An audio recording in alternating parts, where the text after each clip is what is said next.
In the middle of tremendous darkness and personal tragedy, false lights are trying to guide us, and they can bring shipwreck. We must be focused on God's pathways and His light in the storms of life. Christ is the light of navigation. Hello and welcome to the Light of Navigation and this Reflections podcast. My name is Marguerite Lever-Woodall, and I'm an author, speaker, and your host. In these podcasts, I love to explore and contemplate different life issues and their solutions through the lens of God's wisdom and His words. In this 6th episode, called The Holiday Voice and the Room at the Inn, I've combined 2 different perspectives on the holidays. One is through the viewpoint of loss. The other is through the vantage point of what we value in our hearts. Join me in giving thought on the tough issues of life. Let's discover God's pathways through them. I've thought a lot about the reasons why holidays are so difficult for those of us who are grieving the loss of someone we love. There's the obvious reasons, of course, which includes the fact that they're not physically present anymore. They're nowhere to be found, and that's hard enough. The holiday occasions represent joy and celebrations and a deepening of relationships. We remember each other with a card or a call. Unfortunately, for those who are grieving, it points out the empty spaces or places once occupied by our loved ones. The obvious becomes a glaring reminder. A couple years after my son's passing, and just a few days before Christmas, I had a dream that profoundly impacted me one night. As I slept, I dreamt of the time I'd be spending with my family nearby for the holidays. In the dream, all was well, and the celebration was such a wonderful time together, until I had to go home later that day. I literally started weeping physically in my sleep as well as in the dream, when I realized I was going back to an empty home, and what felt like an empty life. My closest loved ones weren't there anymore.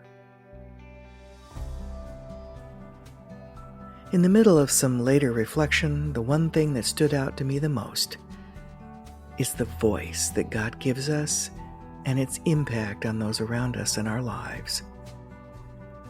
It communicates life from the person it comes from.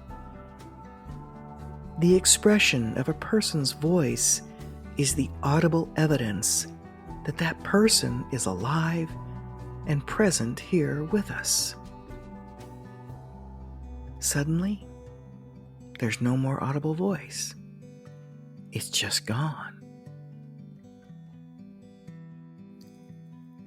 When my mother passed, I was lost for a time, not hearing her voice during the weekly phone calls that she would make. There was a profound emptiness in my life when her phone calls suddenly stopped. A year after my husband died, I struggled to remember what the sound of his laughter was like. I was at a place where I wanted and needed to remember Randy's laughter again.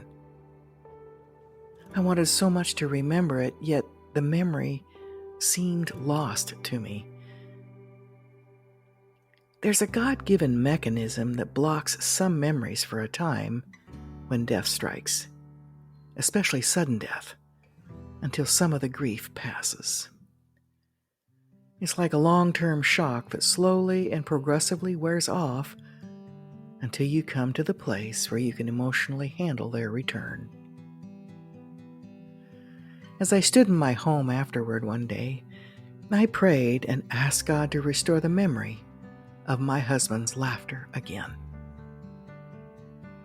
Immediately in that moment, God released a memory of my husband sitting on the living room couch laughing out loud uproariously. The memory was so vivid, I thought I was there myself, standing in front of him in the moment. It was awesome.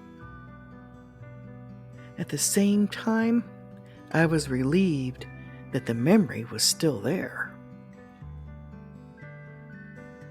More than anything for me, it is the voices of the loved ones that are missing that hurts me the most. There is a part of us expecting to hear their voice again, but we no longer hear it anymore. Our vocalizations are one of the biggest indicators of a person's soul that is present and living life. I don't hear my son's voice here anymore either. As a follower of Christ, I know that I will hear his voice again, along with all the others who've gone before me, and we will be speaking daily, laughing often, for an eternity.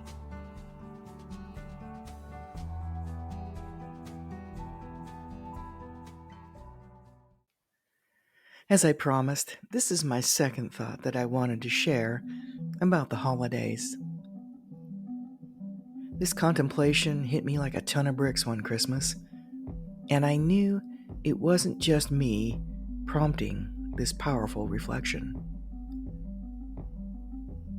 During the Christmas season, with the story of Christ's birth abounding everywhere, especially in church culture, as well as all the holiday decorations, the celebrations, and the commercialization, a different thought came to me in the middle of it all. The classic stable and manger scene really stood out to me in my thoughts one day. Jesus' parents were turned away at the local inn when they sought shelter just before his birth. The proprietor of the inn explained that the inn was completely full and there was no room left. The innkeeper didn't know that the Son of God was about to be born. He had no idea who he was turning away at the door. For those of us who are followers of Christ, I wanted to ask this question. Do we invite him in to occupy and fill every room in our hearts with his presence? Our hearts have many rooms filled with stuff. You know what I mean. Those things we want to keep and refuse to let go of. These rooms are full of us, our goals, our pain, our plans, our ways, and our desires.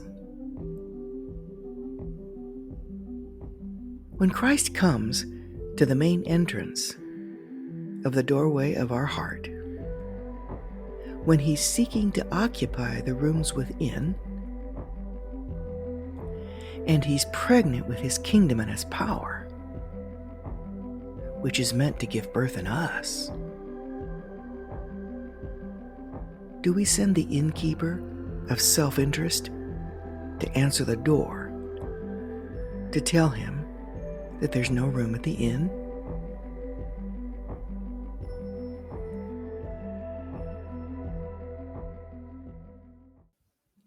Thank you for taking time to listen today. If this podcast comforts someone you know who's going through a tough holiday time, please pass this on and let them know they are not alone. Your comments are valued, and subscribing would also be deeply appreciated. Many times, there's no room for Christ in our lives because we're living in an entirely different world in our thoughts. In episode 7 of the Reflections podcast, called Many Worlds, One Kingdom, I'll be sharing a direct, Holy Spirit-inspired message that powerfully reveals what God says some of our worlds look like to Him.